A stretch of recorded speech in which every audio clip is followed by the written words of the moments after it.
So Sunny Slope wasn't originally a. What was it like when you were a kid over in Sunny Slope? When I was a kid, prior to that, we lived back and forth. My dad, was a raging alcoholic, drug dealer, drug user. When I was really young, we lived in Sunny Slope. He was selling drugs. We had kind of a nice house. It was kind of on the side of the mountain for like a hot minute, maybe a year or two.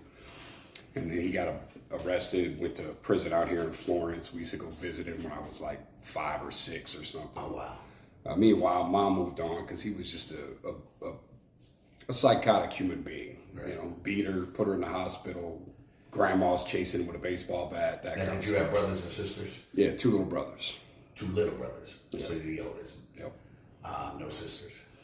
Technically, my father got remarried before he passed away and everything. He had 2 children in Des Moines, Iowa. So I have Caleb and Kaylee. Okay. So I have a brother and a sister, a half brother and a sister. Now, was your pops actually ever, after prison or during coming home, was he in your life? I used to, when my mom got sick of me, kind of, she would send me out to Des Moines, Iowa. And this is a different kind of place from Arizona, man. Let me tell you what. Shoveling snow. But he was the same dude, man. He didn't change. He was still using drugs. I would find needles and bags with stuff and spoons stuck to it under his car seat. He'd send me to the car to grab something, that kind of stuff. He was just always the same dude. What took him to Iowa?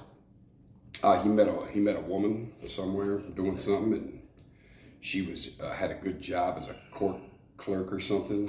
Mm-hmm. Just sat there drinking beer every night, and she didn't care what he did, kind of. So he just ended up with her. And so you went there from what to what? I went out there 4 or 5 different times, randomly, a year here, and then not for 2 years, and a year, and I would just go live out there for the school season, and then come back. And it was different. It was different culture out there. School was different. It was all enclosed buildings, is where everything's really open out here. Different kinds of gangbangers. It was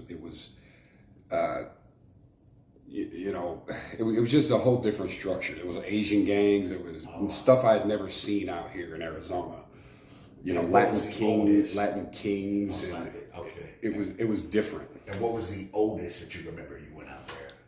The last time I went out there, I actually went out there to kick heroin because I had gotten into some problems of my own. I had a girlfriend. Let's hold on. Pause that because we never knew about that. Yeah. So this was what age? 17. 17. Yeah. And at what age did you start? I've known you since 2017. I never knew this.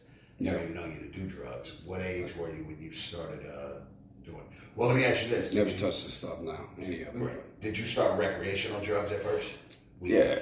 Growing up, just like most, I don't know if just like most kids, but for where I come from, most kids experiment a little bit, steal a little bit of whiskey from a Circle K or a convenience store or a Fry's, a little bit of weed. My stepfather, one of them, smoked weed, all that. So, you pinch a little bud off of his stash, and you go out there and figure out how to crush a can and put holes in it and smoke a little weed.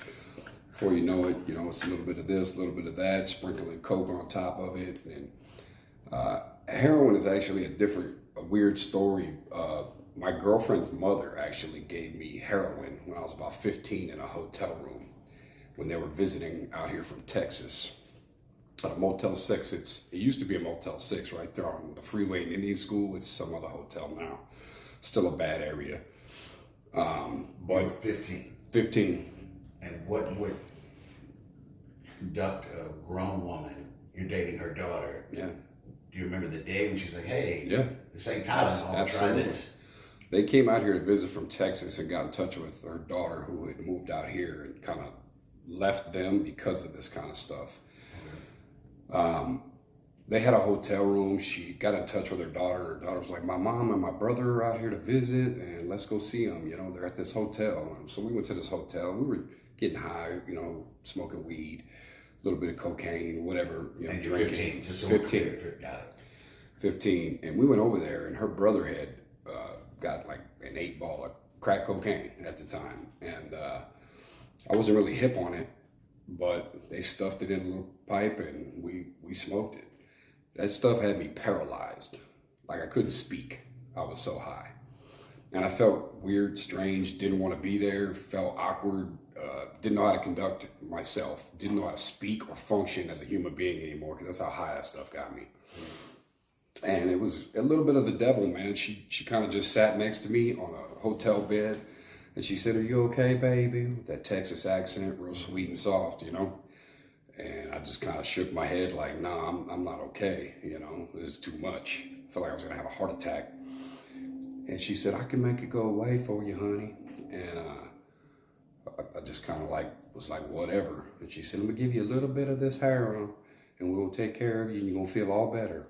And I'd never done anything like that. Nothing, no needle, no. And that's how she gave it to you in the needle? She put a belt around my arm, held my arm out, took the needle, all ready to go, popped some blood, drew it back, and put that stuff right in my vein.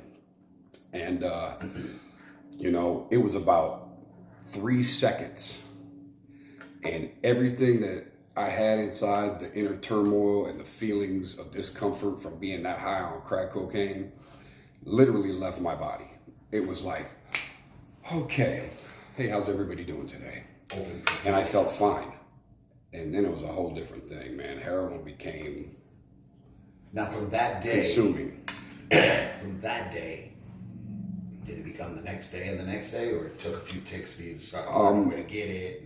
Well, my girlfriend, I wasn't aware of, had been strung out on heroin with her mom and brother before. And she's my age. So this became like a whole thing. We ended up staying in hotels with them, doing heroin randomly, until one day I woke up and I was sick.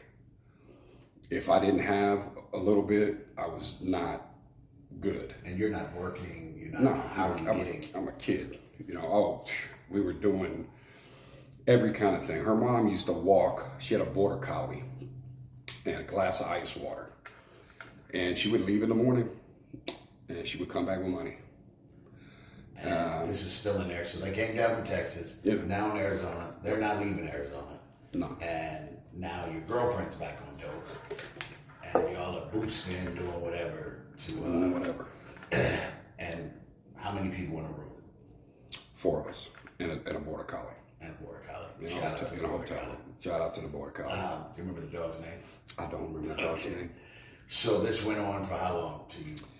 Oh man, this went on till ultimately, you know, I was doing all kinds of strange things to manage this type of a lifestyle, and you find yourself in some really bizarre situations around that drug stuff and drug dealing, especially if you're just a user at that point, because that's all I was. This is before trying to sell any drugs or trying to any of that. You know, I actually started at 16 years old. I was robbing like Mexican nationals, paisas that would set up shop out here that would come from Mexico with nothing but a bunch of drugs. You know, a half a pound of heroin, a kilo of cocaine, 5 pounds of weed, and they would get a little like not even a townhouse, like a duplex in Sunny Slope. And they would set up shop out here. Well, generally when they came out here, they didn't come out here with much. Right. Just the drugs. And a few of them. And you'd find out. I literally started, it was actually the prostitutes in Sunny Slope that would lead me to the new spots or the new houses. I would tell them, hey, I'll get you high, I'll share this with you, show me where a new spot is, and take me there and introduce me. Right. So she would take me there, or occasionally they would take me to these new spots. I would assess the situation because a lot of them, I had a Ruger P89 9mm at the time, by the way. I carried that thing. That was my gun. I had it. Right. I got that from some gangsters that I used to hang out with. They were out of Long Beach, California. Roofstown 13 and Eastside Longo was the gangs. They moved in here into Sunny Slope and kind of tried to take over, and didn't go well. There was another rival gang, or not, they weren't a rival at first, but they became a rival because that was their hood. It was Pico Nuevo, and then LCM, Los Cuatros Mipas. So it ended up a lot of bad situations, some Right. shootouts. My buddy Chris Diaz, he's still incarcerated to this day. We were like 14. I had stopped hanging out with them. I'll get back to the point, but this is all involved in this whole time frame. He ended up, his brother got shot by Pico Nuevo, some members from Pico Nuevo. I believe a guy named Night Out, Puppet, and Wolfie.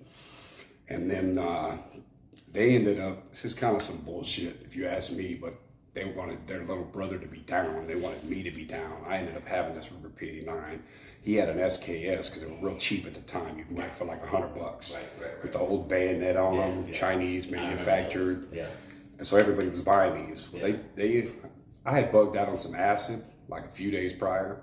So if I hadn't, I'd have been there. I just literally jumped their fence and said, I don't want to hang out here no more.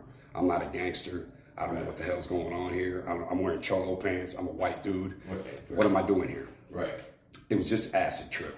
Anyway, they put him out of the car in some bushes, and he ended up killing those guys that shot his brother from Pico Nuevo. He's Chris Diaz. You can look him up. Yeah. He's still incarcerated. He got 25 to life for double homicide at like 14, 15 years old. So fast forward. You're 16 now, laying fools down for dope. Yeah, robbing these dope houses. And how bad would you say your addiction is at this point? I'm fully strung out. I'm a $120 soaking wet. Homeless. No place to go. We had an apartment off and on because the girlfriend's father had taken his life when she was like 10. So she had a stipend a month. We had a little card that got like $800-900 a month on it or whatever. So we had a small little $400 a month utilities included type place. Because back in those days, you can get an apartment in Arizona you could get it, man. $400-500 a month. Utilities included. There was no such thing as Wi-Fi, so you didn't need that. Yeah. But yeah, so I mean, we had places here and there, but there's also times when we slept. You know, Rob and Melanie had a house and it got raided and shut down and boarded up. Well, we took a board off the window and we ended up living there for almost a year in this boarded up house. No electricity. And you're 16? 16, 17, running around on drugs. And are you going back to your mom's house at all at this point? Or are you completely you know, I put my mom through hell, and she's a beautiful woman. We have a beautiful relationship these days and have for over a decade plus now. At that time, though, she was done with me. Yeah. As a human being, I was not a good human being. I was not a good person. I was not good for my family. And that's where I was. And I came home to that house, my mother's house, this little apartment. She's a poor girl from the hood. Housekeeper, you know, getting by. Yeah. With a great mother, nonetheless. Now, are your brothers, were they following suit at this time, or? Sort of, kind of, yeah. I met one of your brothers. Christopher and David. Yeah. Now he's the one I met that worked for you. He was Chris. Bundy, right? Yeah. And was he following suit, or you were just kind of away from everyone at that time? He was, you know, he did well actually for a while, man. He played football. You know, he really tried, and then he got into selling dope, not doing it. Right. You know, so he took the same path, but different. You know, he really excelled for a while. Right. Had an entourage. He used to hang out at local strip clubs and those kinds of things, and he would sell. He wouldn't do it, but he had his guys, right. and he honestly he had a crazy thing going on that when I didn't know this. I ended up going to prison while this occurred because he's about 4 years younger than me. Got it. So at 16, and we'll get back to your brother. Yeah. When did you? Well, at 17, you went to your dad's to try to kick him. Yeah. After getting sick of a lot of these bizarre scenarios I'd find myself in, you know, I seen a man get smacked with a machete and half his ear fell off onto a paper plate with some ketchup on it. And it was just bizarre. And I was sitting in this backyard of some strange crack house in the middle of Phoenix and Sunny Slope. And I was like, what are we doing, man? What am I doing? Right. And so I went, I called my grandmother actually, and then I talked to my mom and I said, listen, I just need money for a bus ticket. I'm gonna go to my father's. No, I didn't talk to him. I didn't say a word to him. I got his phone number from my mom. I got a Greyhound bus ticket for me and the girlfriend at the time, and took a bus. And I was in Texas at the bus station out there, and I called that number from Texas, and he answered, and I said, "Hey, it's your son." And he's like, "Kevin?" I said, "Yeah." And you hadn't seen him in how long at this point? I've been 5 years, 6 years, something like that, since I was like 13, Okay. 12. But yeah, I told him I was coming. And he's like, "Well, let me talk to my wife." And I said, I don't know what you're going to talk to her about. I'm coming. Like, Get ready to experience the ultimate energy boost with our new favorite energy shot. We're putting the spotlight on a game-changing drink that's about to become your new go-to pick-me-up. This energy shot is poised to take the market by storm. Whether you're a biker, athlete, or busy professional, this energy shot is sure to give you the energy and focus you need to power through your day. So what are you waiting for? Brap your way to a more energized you.